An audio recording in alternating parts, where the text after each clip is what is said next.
I am not good enough. Today, I would like to talk about this core belief and how it used to rule and ruin my life, and how now I embrace it. Hi, I'm Julie. Welcome back to the studio. If you are new here, I'm working on my first hand painted, illustrated book, and something that was coming back again and again before I started working on this project was that I'm not good enough of an artist / illustrator to be doing this. It didn't always present exactly like that. Sometimes it's I'm not talented enough, I'm not capable enough. Maybe when I have more time, more money, more knowledge, more experience, maybe when someone asks me to do this, then I will. Basically, I'm not good enough, so what's the point in even trying? But what I have come to realize is that we become enough in the process of doing and failing. We become the person we need to be while we are doing the thing.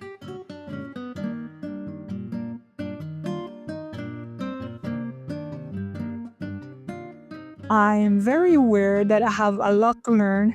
I'm going to make a lot of mistakes, but instead of beating myself up, I remind myself that each of the mistakes I will make will get me closer to my goal, which is to have a book by the end of this.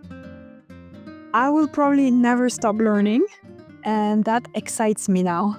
It doesn't get me down anymore, if that makes sense. This month, I have been working on putting my characters in an environment to see if they work all together. Up until now, I had only seen them apart, so I was really hoping they would make sense as a family. I also painted them on their sides, walking. I am still not convinced by the man's proportions or the cat's ears, so I need to make more sketches and keep experimenting with them.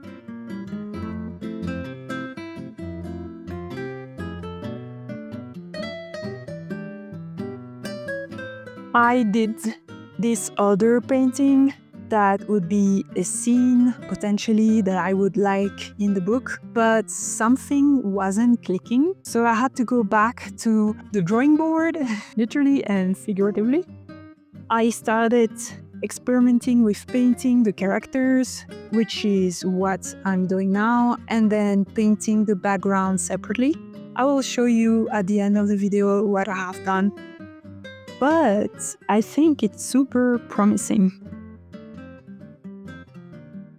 If I decide to go on with this technique, I would be able to use collage, which I love, and keep the whimsy brushstrokes and textures that I also love, and put everything together digitally. I am not sure yet, but I will keep experimenting until the end of this month.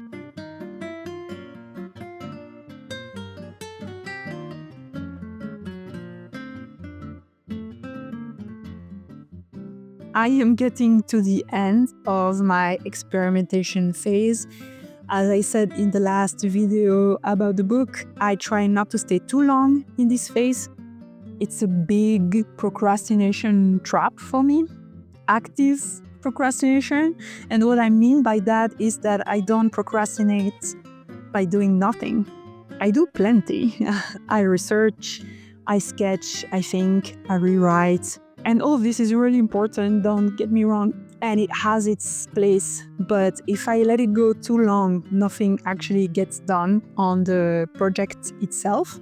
So next month, I will start working on the actual pages of the book.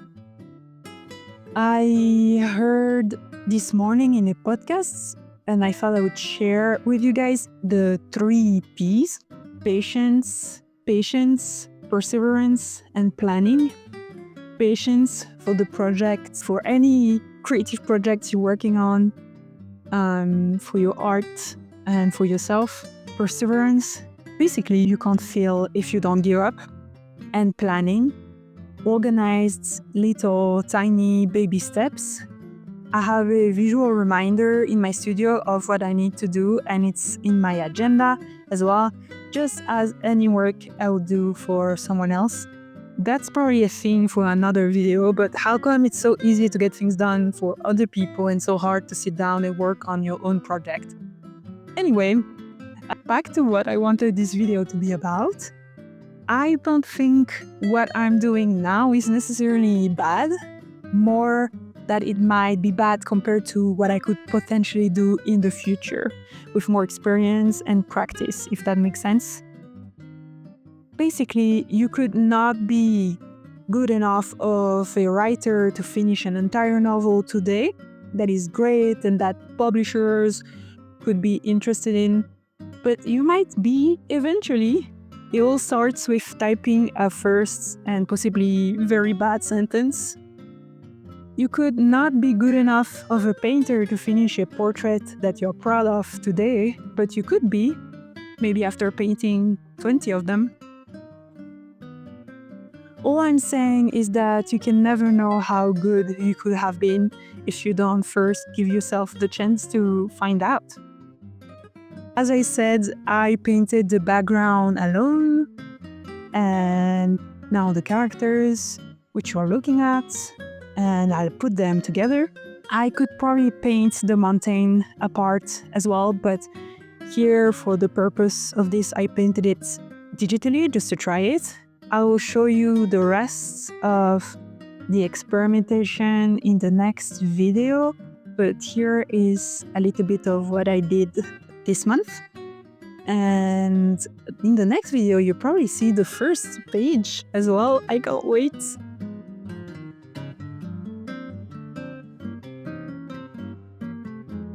This book project gives me an opportunity to start finding out what I can do in the future with painting and illustration. The funny thing is that people have noticed. I can't talk about that too much just yet, but I will soon. All I wanted to say is that it's pretty amazing what might happen when, instead of deciding you're not good enough forever, you decide you are not good enough now, just like anybody else without practice or experience, and you just try it out.